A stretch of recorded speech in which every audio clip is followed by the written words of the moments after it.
Hello friends, जैसा कि आपने वीडियो के टाइटल और थंबनेल से देख लिया होगा कि आज के इस वीडियो में हम आपको दुनिया के 3 देशों के बारे में बताने वाले हैं। यदि आप इन दुनिया के 3 देशों में ट्रैवल करना चाहते हैं, जिनमें पहले नंबर पर हम जानकारी लेंगे सिंगापुर के बारे में, इसके अलावा यहाँ पर जानकारी लेंगे कुवैत और सबसे लास्ट में यूएई के बारे में। यदि आप इन तीनों देशों में ट्रैवल करने वाले हैं तो आप सभी लोगों के लिए कौन कौन से नियम एप्लीकेबल हैं। इसके साथ साथ ये भी जानेंगे कि यदि आप इन देशों से ट्रैवल करके भारत में आते हैं या फिर आप दुनिया के किसी और देशों से भी ट्रैवल करके भारत में आते हैं तो आपके लिए कौन कौन से नियम एप्लीकेबल होने वाले हैं। सो फ्रेंड्स, वीडियो शुरू करते हैं और सबसे पहले यहाँ पर जान लेते हैं सिंगापुर के बारे में। जो लोग भी सिंगापुर के लिए ट्रैवल करना चाहते हैं उन सभी लोगों के लिए सिंगापुर की गवर्नमेंट के द्वारा 22 फरवरी से नए नियम लागू कर दिए गए हैं। नए नियमों के तहत अब सिंगापुर की गवर्नमेंट के द्वारा अब पीसीआर टेस्ट के नियम को ख़त्म कर दिया गया है और सभी लोगों को, जो लोग भी सिंगापुर में एंट्री करेंगे, उनको केवल रैपिड एंटीजन टेस्ट करवाना है। इसके साथ साथ आपको ये भी बता दें कि सिंगापुर की गवर्नमेंट के द्वारा अब क्वारंटीन के नियम को ख़त्म किया जा रहा है।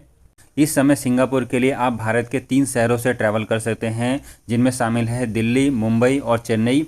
और इसके अलावा यहाँ पर सिंगापुर की गवर्नमेंट ने यह भी बताया है कि अब आपको केवल अपने पिछले 7 दिन के ट्रैवल हिस्ट्री के बारे में जानकारी देनी है। इससे पहले आपको अपने 14 दिन के ट्रैवल हिस्ट्री के बारे में जानकारी देनी पड़ती थी। अब उस नियम को कम करके यहाँ पर 7 दिन कर दिया गया है और आपको केवल 7 दिन की ही अपने ट्रैवल हिस्ट्री के बारे में जानकारी देनी है।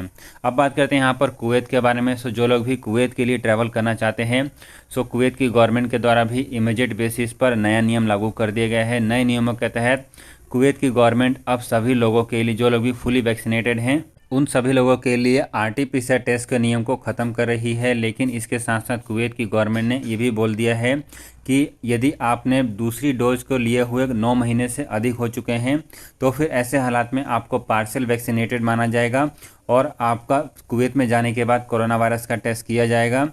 सो फ्रेंड्स, आप इस बात का ध्यान रखिए, यदि आपने दूसरी वैक्सीन ले ली है और दूसरी वैक्सीन के लिए हुए 9 महीने से अधिक हो चुके हैं तो फिर आपको कोरोना वायरस का नेगेटिव रिपोर्ट कराना पड़ेगा। लेकिन यदि आपका अभी 9 महीने नहीं हुए हैं तो फिर आपको आरटी-पीसीआर टेस्ट की ज़रूरत नहीं पड़ने वाली है।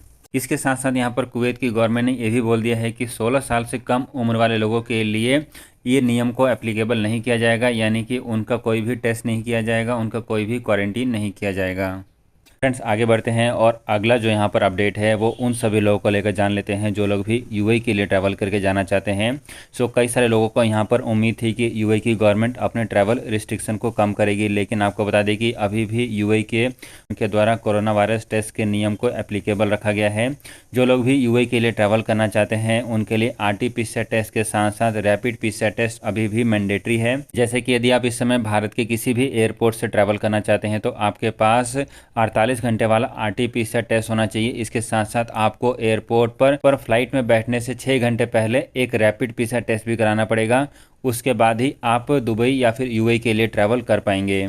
और फ्रेंड्स, वीडियो के आखिरी में आप जान लेते हैं कि यदि आप इंटरनेशनल फ़्लाइटों से भारत में ट्रैवल करके आना चाहते हैं, चाहे आप दुबई से आएँ या फिर यूएई से, सऊदी से, किसी भी देश से ट्रैवल कर, किसी भी दूसरे कंट्री से यदि ट्रैवल करके आ रहे हैं, सो फ्रेंड्स, यहाँ पर आपके लिए बिल्कुल ही सिंपल नियम है। आपके पास या तो कोरोना वायरस का नेगेटिव रिपोर्ट होना चाहिए, नहीं तो आपके पास वैक्सीन का प्रूफ होना चाहिए। जैसे कि यदि आप किसी भी देश से ट्रैवल कर रहे हैं, आपके पास उस देश का वैक्सीन सर्टिफिकेट होना चाहिए जिसमें ये प्रूफ हो सके कि आप फुली वैक्सीनेटेड हैं। यदि आपके पास वैक्सीन सर्टिफिकेट नहीं है तो ऐसे हालात में आपके पास कोरोना वायरस का नेगेटिव रिपोर्ट होना चाहिए और इनमें से यदि एक भी डॉक्यूमेंट है तो आप भारत में ट्रैवल करके आ सकते हैं। भारत में ट्रैवल करने से पहले आपको न्यू दिल्ली एयरपोर्ट की वेबसाइट पर जाकर अपना हेल्थ डिक्लेरेशन सबमिट करना है, जिसमें आपको इन दोनों में से कोई एक रिपोर्ट वहां पर अपलोड करनी है। और यदि आप वो रिपोर्ट अपलोड कर देते हैं तो आप भारत में आसानी से ट्रैवल करके आ सकते हैं।